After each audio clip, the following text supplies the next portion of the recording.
আসসালামু আলাইকুম ওরহমতুল্লাহি ওবরাকাতুহু। স্বাগতম ভয়েস অফ পিস চ্যানেলে। এই চ্যানেলের লক্ষ্য হল কোরআন ও সুন্নাহর আলোকে শান্তি, সত্য এবং হিদায়াতের বার্তা মানুষের কাছে পৌঁছে দেওয়া। এখানে আপনি পাবেন ইসলামিক আলোচনা, নবী রাসূলদের জীবন কাহিনী, সাহাবীদের অনুপ্রেরণামূলক ঘটনা, দোয়া ও আমল, ইসলামিক মোটিভেশনাল বক্তব্য এবং ঈমান জাগানিয়া শিক্ষামূলক ভিডিও। আমাদের সাথে থাকুন ইসলামের সঠিক জ্ঞান অর্জনের জন্য এবং আল্লাহর সন্তুষ্টির পথে নিজেকে পরিচালিত করতে। চ্যানেলটি সাবস্ক্রাইব করুন এবং শান্তির এই বার্তা অন্যদের মাঝেও ছড়িয়ে দিন। Voice of peace, spreading the light of Islam and peace. জাযাকুমুল্লাহু খাইরান। হাজী ইমদাদুল্লাহ মুহাজিরে মাক্কি জীবনী।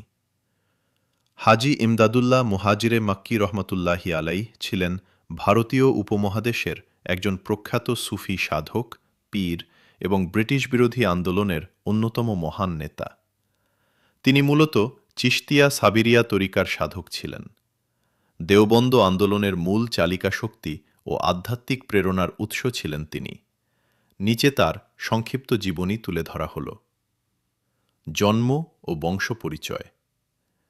তিনি 1815 সালের 31 ডিসেম্বর 1231 হিজরি ভারতের উত্তরপ্রদেশের সাহারানপুর জেলার নানুতা নামক গ্রামে এক সম্ভ্রান্ত মুসলিম পরিবারে জন্মগ্রহণ করেন। তার বংশধারা ইসলামের তৃতীয় খলিফা হজরত উসমান রাদিয়াল্লাহু আনহু এর সাথে মিলিত হয়েছে। শৈশবেই তার মা ইন্তেকাল করেন।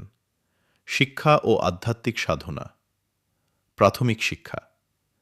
তিনি নানুতা এবং দেওবন্দে প্রাথমিক শিক্ষা লাভ করেন। এরপর উচ্চশিক্ষার জন্য দিল্লি যান। হাদিস ও ফিকহ। দিল্লিতে তিনি বিখ্যাত মুহাদ্দিস শাহ ইসহাক দেহলভী রহমতুল্লাহি আলাইহের নিকট হাদিস শাস্ত্র অধ্যয়ন করেন। বাইয়াত ও খেলাফত। তিনি প্রখ্যাত সুফি সাধক শাহ নূর মুহাম্মদ ঝিনঝানভি রহমতুল্লাহি আলাইহের নিকট আধ্যাত্মিক দীক্ষা বাইয়াত গ্রহণ করেন এবং পরবর্তীতে তার খেলাফত বা স্থলাভিষিক্ত লাভ করেন। 1857 সালের স্বাধীনতা যুদ্ধ, শামলির যুদ্ধ, 1857 সালে ব্রিটিশ শাসনের বিরুদ্ধে ভারতের ঐতিহাসিক সিপাহী বিদ্রোহ বা প্রথম স্বাধীনতা যুদ্ধে তিনি সক্রিয় নেতৃত্ব দেন। উত্তরপ্রদেশের শামলি নামক স্থানে তিনি ব্রিটিশ বাহিনীর বিরুদ্ধে এক সশস্ত্র যুদ্ধের নেতৃত্ব দেন, যা শামলির যুদ্ধ নামে পরিচিত। এই যুদ্ধে তার প্রধান সেনাপতি ছিলেন হাফেজ জামেন রহমতুল্লাহি আলাইহ, যিনি শাহাদাত বরণ করেন। এছাড়া তার সাথে ছিলেন বিখ্যাত আলেম মাওলানা কাসেম নানুতবি রহমতুল্লাহি আলাইহ এবং মাওলানা রশিদ আহমদ গাঙ্গুহি রহমতুল্লাহি আলাইহ। মক্কায় হিজরত, মুহাজিরে মক্কি। শামলির যুদ্ধে বিপ্লবীদের পরাজয়ের পর ব্রিটিশ সরকার হাজী ইমদাদুল্লাহর বিরুদ্ধে গ্রেফতারি পরোয়ানা জারি করে। তিনি কিছুদিন আত্মগোপনে থাকার পর 1859 সালে অলৌকিকভাবে ব্রিটিশদের চোখ ফাঁকি দিয়ে পবিত্র মক্কা নগরীতে হিজরত করেন। জীবনের বাকি অংশ তিনি মক্কাতেই কাটান। এজন্যই তার নামের শেষে মুহাজিরে মক্কি, মক্কায় হিজরতকারী বলা হয়। দেওবন্দ আন্দোলনে অবদান। দারুল উলুম দেওবন্দ মাদ্রাসা প্রতিষ্ঠায় তার ভূমিকা ছিল অনন্য। যদিও 1866 সালে মাওলানা কাসেম নানুতবি রহমতুল্লাহি আলাইহ এই মাদ্রাসা প্রতিষ্ঠা করেন, তবে এর পেছনে মূল আধ্যাত্মিক প্রেরণা ও দিকনির্দেশনা ছিল হাজী ইমদাদুল্লাহ মহাজের মাক্কির।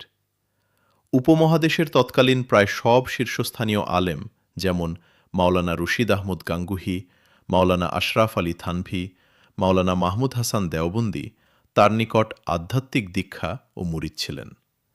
মক্কায় তার বাসভবনটি ছিল ভারতীয় উপমহাদেশের আলেম ও জ্ঞান পিপাসুদের মিলনমেলা।